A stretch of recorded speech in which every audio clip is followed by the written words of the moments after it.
ओम नमो भगवते वासुदेवाय। ओम नमो भगवते वासुदेवाय। ओम नमो भगवते वासुदेवाय।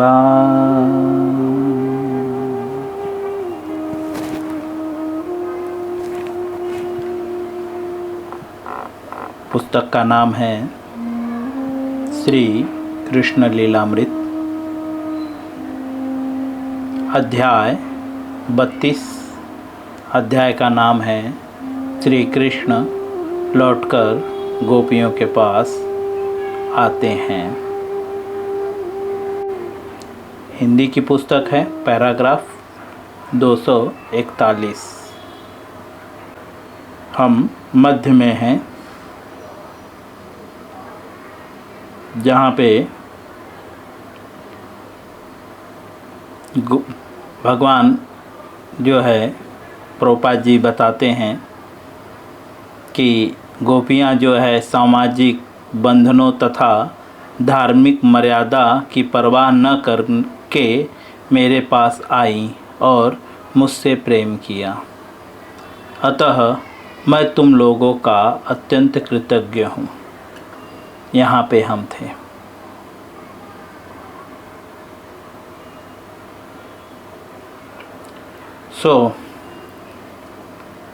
भगवान अपने भक्तों को किस तरह से रिझाते हैं वह यहाँ पे बता रहे हैं।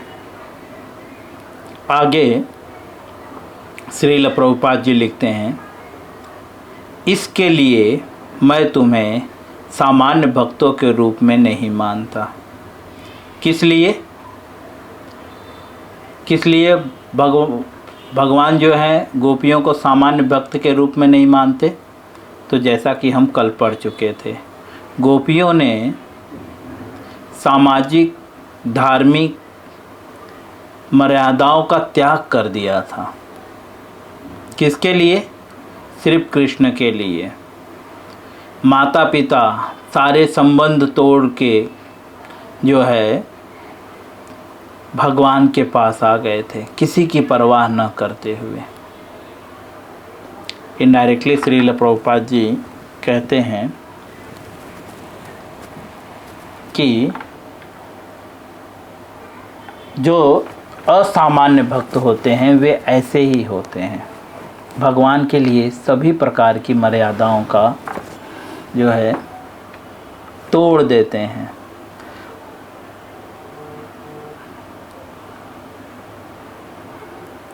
आगे श्रील प्रभुपाद जी लिखते हैं, लेकिन तोड़ने के पहले उस स्थिति में भी पहुंचना है, यह ध्यान रखना।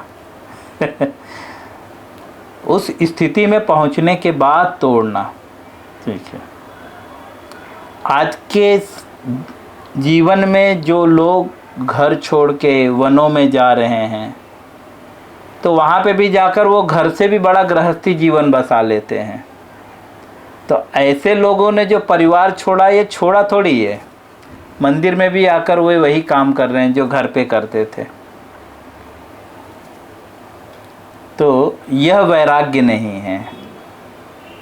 ऐसे लोगों को जो है भगवान नहीं पसंद करते, ऐसे लोगों से कृतज्ञ नहीं है, और ऐसे लोग को जो है भगवान भक्त नहीं मानते। जैसा कि यहाँ पे भगवान स्वयं बोल रहे हैं कि मैं तुम्हें सामान्य भक्त के रूप में नहीं मानता। अर्थात जो भक्त भगवान के लिए वास्तव में दिल से सब कुछ छोड़ा हो, गोपियों ने दिल से छोड़ दिया था।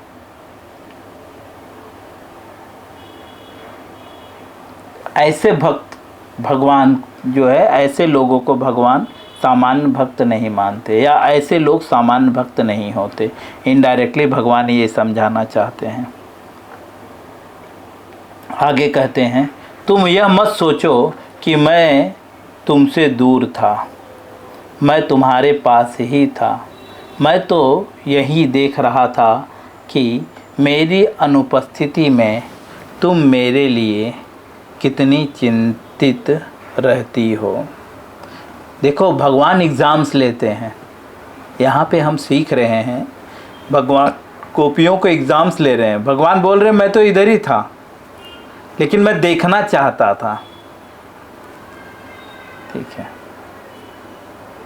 भगवान सिर्फ भाव को नहीं देखते, प्रैक्टिकली देखते हैं कि प्रैक्टिकल है कि नहीं है। जैसा कि यहाँ पे भगवान गोपियों को बोल रहे हैं कि मैं देखना चाहता था कि तुम कितना मेरे लिए चिंतित होते हो। इसीलिए कभी कभी भगवान भक्तों के जीवन में कष्ट लाते हैं कि भगवान देखना चाहते हैं कि ऐसे समय पे वह व्यक्ति की मन स्थिति क्या होती है। एग्ज़ाम्स जिसे हम बोलते हैं, टेस्ट। तो आप ये मत सोचिए कि भगवान टेस्ट नहीं लेते, भगवान भी टेस्ट लेते हैं। यहाँ पे देखिए, गोपी जैसे, समझे, गोपी जैसे भक्तों का भी, जिनका पिछला जन्म कैसा था तो हम पढ़ चुके थे, वो सारे वेदों के जो है ज्ञाता थे, वैदिक शास्त्रों के प्रकांड ज्ञाता थे। वे बहुत अच्छी भक्ति की थी। भक्ति का तात्पर्य बिना लाभ की उन्होंने सारे कार्य किए थे। सिर्फ कृष्ण की प्रसन्नता के लिए उन्होंने कई जन्म कार्य किए थे।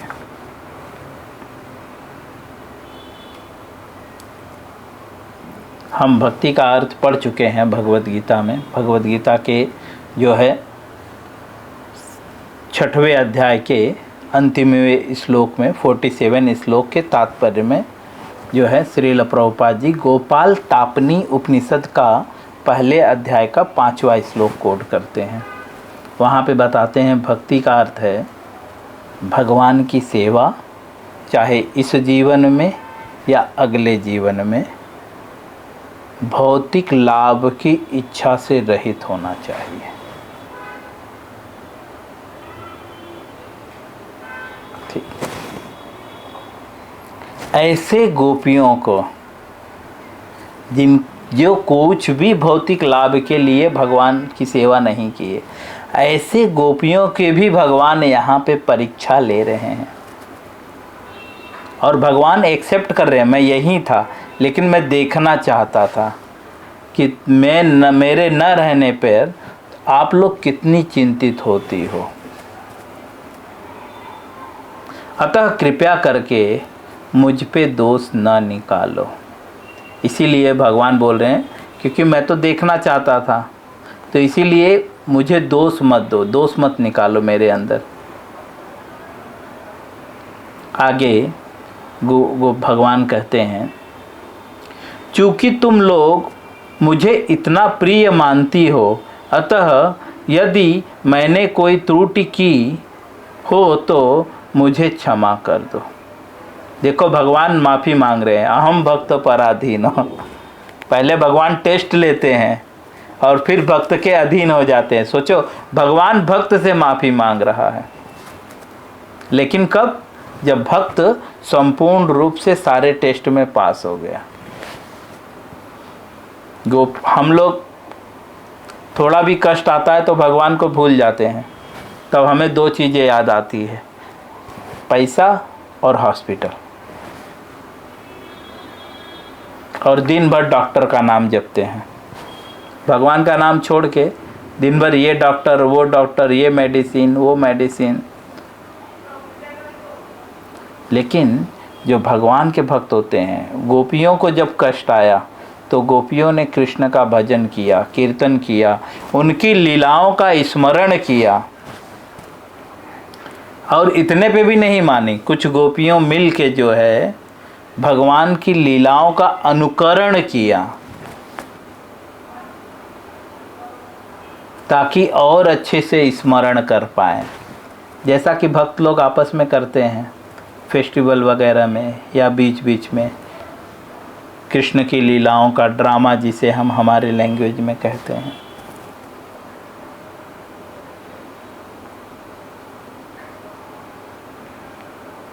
श्रील प्रभुपाद जी आगे लिखते हैं, कृष्ण बोलते हैं कि मुझे क्षमा कर दो, क्योंकि भगवान को लग रहा था कि वो मैंने टेस्ट लिया। आगे लिखते हैं, मैं तुम्हारे अविरत प्रेम से उऋण नहीं हो सकता, चाहे मेरे जीवन अवधि स्वर्ग के देवताओं जितनी ही क्यों न हो। तुम्हारे क्षण से, तुम्हारे ऋण से उऋण होना या तुम्हारे प्रेम के प्रति कृतज्ञता प्राप्त कर पाना संभव नहीं है। ऐसे भक्त के प्रति जो भगवान को किसी भी परिस्थिति में भूलते नहीं हैं, भगवान ऐसे भक्तों के ऋणी हो जाते हैं, अधीन हो जाते हैं। ऋण का मतलब कर्जदार है ना, ऋण का मतलब कर्ज होता है। ऐसे भक्तों के कर्जदार हो जाते हैं। कैसे भक्तों के? जो तन मन धन सब कुछ कृष्ण को अर्पित कर दिया हो। सिर्फ शब्दों से नहीं, प्रैक्टिकली। हम तो सिर्फ शब्दों से बोलते हैं सब कुछ कृष्ण का है, लेकिन हम भगवान श्री कृष्ण के लिए दो चीज़ें नहीं छोड़ पाते, ओनियन और गार्लिक। हाँ, दो चीज़ें नहीं छोड़ पाते। हमारी स्थिति कितनी गिरी हुई है, दुनिया तो दूर की बात है, दो चीज़ नहीं छोड़ पाते। और हम बोलते हैं हम भगवान से प्रेम करते हैं। गोपियों ने देखो सर्वस्व छोड़ दिया। ऐसे गोपियों के लिए या ऐसे भक्तों के लिए भगवान कृतज्ञ होते हैं, और ऐसे भक्तों की भगवान सर्वथा बात सुनते हैं। श्रील प्रभुपाद जी आगे लिखते हैं, यहाँ तक कि भगवान बोलते हैं कि देवताओं की भी अगर अवधि में दे दूं तो भी कम पड़ जाएगा। आगे श्रील प्रभुपाद जी लिखते हैं, भगवान के मनोभाव को प्रकट करते हैं, अतः तुम लोग अपने पूर्ण कार्यों से संतुष्ट हो। तुम लोगों ने मेरे प्रति आदर्श अनुराग का प्रदर्शन किया है। भगवान के प्रति जो अनुराग का जो है गोपियों ने एक आदर्श प्रस्तुत किया। अनुराग मतलब भगवान के प्रति हमारा झुकाव कैसा होना चाहिए, ये गोपियों ने प्रेजेंट किया है। और पारिवारिक संबंधों से उत्पन्न सारी कठिनाइयों को पार किया है। प्रभुपाद जी इनडायरेक्टली भगवान, एक्चुअली ये भगवान गोपियों को बोल रहे हैं कि तुमने जो है एक आदर्श प्रस्तुत किया है अनुराग का मेरे प्रति। और सिर्फ ऐसे शब्दों से नहीं, प्रैक्टिकली आचरण से। और कहते हैं कि ये जो पारिवारिक संबंध हैं, इससे छुटकारा पाना जो है बहुत कठिन है, लेकिन आपने इसे भी पार किया है। कृपया अपने उच्च आदर्श चरित्र से प्रसन्न हुआ, क्योंकि तुम्हारे ऋण को चुका पाना मेरे लिए संभव नहीं है। आगे श्रील प्रभुपाद जी लिखते हैं कि भगवान क्या कह रहे हैं। भगवान आगे कहते हैं, वृंदावन के भक्तों द्वारा प्रकट यह आदर्श भक्ति भाव या भक्ति का विशुद्धतम रूप है। भक्ति का विशुद्धतम मतलब एकदम प्योर, जिसमें थोड़ी भी अशुद्धता नहीं है, यह रूप है जो गोपियों का है। जो आजकल खुद को गोप मानते हैं, ग्वाल मानते हैं, वृंदावनवासी मानते हैं उन्हें यहाँ से सीखना चाहिए कि वृंदावनवासी के लक्षण क्या हैं। जो कृष्ण भक्त स्वयं को कहते हैं, बार बार संबोधित करते हैं, हम कृष्ण भक्त हैं, हम कृष्ण भक्त हैं, उनके लक्षण क्या हैं यहाँ पे बार बार दिखाया जा रहा है। श्रील प्रभुपाद जी बार बार इंगित कर रहे हैं। वास्तव में एक कवि का कहना है, बुरा जो देखन मैं चला, बुरा ना मिलिया कोई, जो दिल खोजा आपना, मुझसा बुरा ना कोई। शास्त्रों के अनुसार आप जो है खुद के दिल में देखिए तो पता चलेगा कि आपसे बुरा कोई नहीं है, स्वयं से बुरा कोई नहीं है। इसीलिए जो वैष्णव होते हैं वे सिर्फ लोगों को बोल के नहीं सिखाते बड़ी बड़ी बातें, आचरणें सिखाए, यही वैष्णव सिद्धांत। जो वैष्णव होते हैं वे अपने आचरण से सिखाते हैं, जैसा कि गोपियों ने यहाँ पे अपने आचरण से भगवान के प्रति अनुराग कैसा होना चाहिए वह प्रदर्शित किया।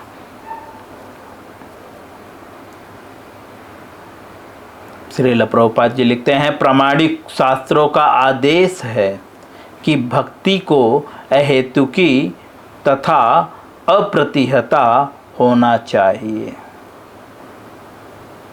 इसका अर्थ यह हुआ कि कृष्ण भक्ति को किसी राजनीति या धार्मिक मर्यादा से नहीं आका जा सकता।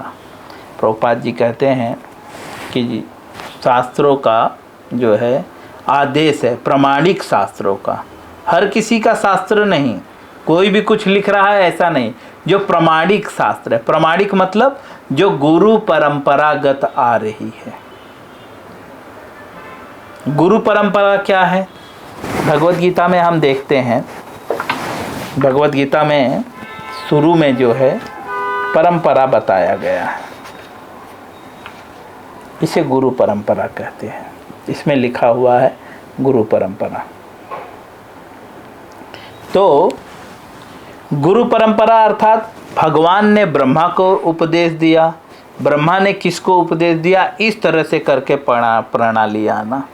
गुरु परंपरा अर्थात जैसे कि आपने अपने पुत्र को कुछ दिया तो आपके पुत्र ने एज इट इज़ बिना कुछ बदले उसे अपने बच्चे को दिया, और फिर उसके बच्चे ने बिना कुछ बदले उसके बच्चे को दिया। इस जो है प्रणाली को परंपरा कहते हैं। तो प्रामाणिक परंपरा मतलब जो भगवान से आ रही है ज्ञान, उस परंपरा से।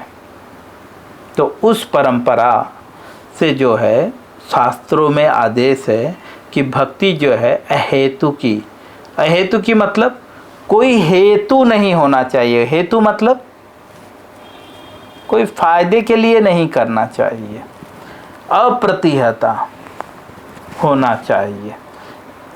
श्रील प्रभुपाद जी लिखते हैं, इसका अर्थ है कि कृष्ण भावना, जो कृष्ण भक्ति को किसी राजनीतिक या धार्मिक मर्यादा से नहीं आंकना चाहिए, क्योंकि कृष्ण भक्ति सारी मर्यादाओं से ऊपर है। लेकिन उस सारी मर्यादाओं से ऊपर जाने के लिए भी व्यक्ति को पहले मर्यादाओं का पालन करना पड़ता है ना।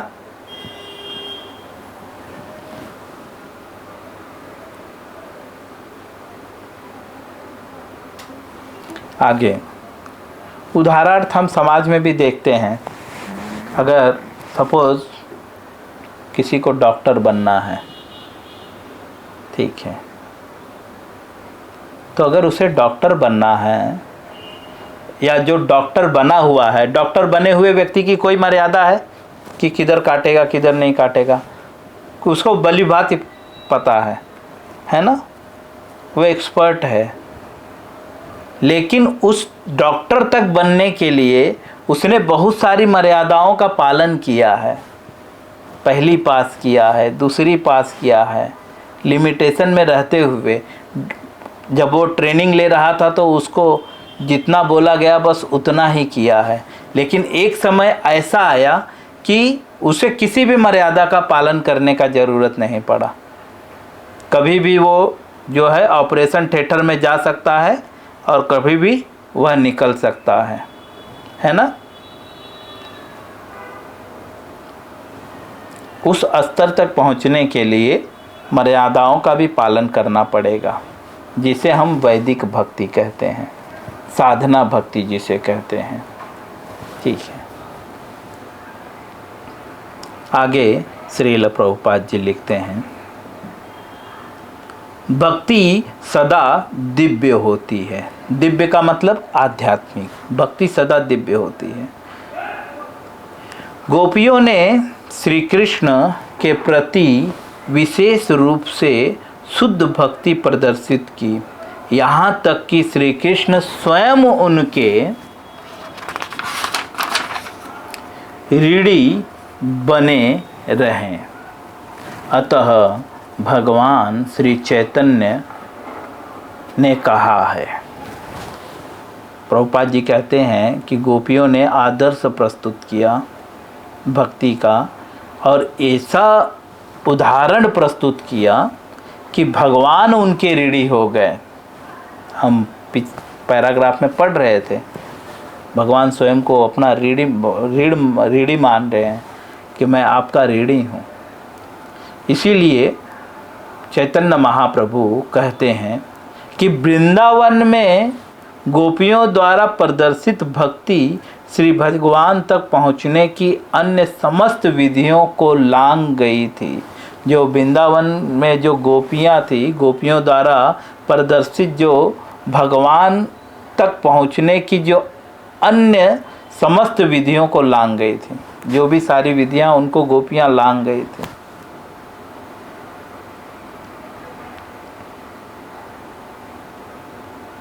पुनः भगवान चैतन्य महाप्रभु ने कहा कि वृंदावन में जो गोपियों द्वारा प्रदर्शित भक्ति श्री भगवान तक पहुँचने की अन्य समस्त विधियों को लांघ गई थी।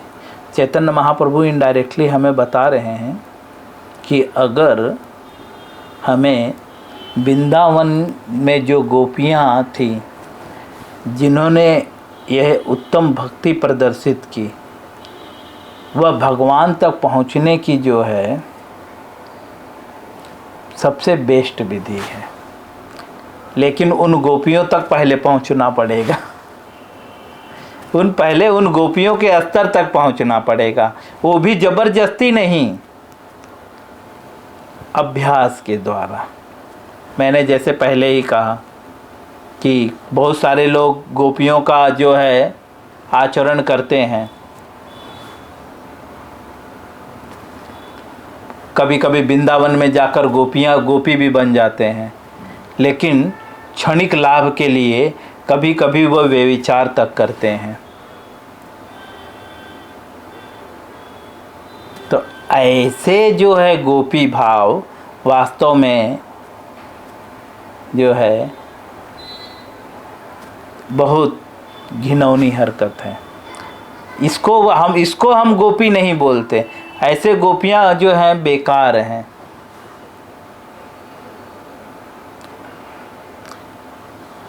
वास्तव में जो गोपियों के लक्षण हैं वो यहाँ पे प्रदर्शित हो रहा है, जो किसी भी परिस्थिति में भगवान का चिंतन और स्मरण नहीं छोड़े। इस प्रकार लीला पुरुषोत्तम भगवान श्री कृष्ण के अंतर्गत श्री कृष्ण लौटकर गोपियों के पास वापस आते हैं नामक 32वें अध्याय के भक्ति वेदांत तात्पर्य पूर्ण हुआ। हरे कृष्णा।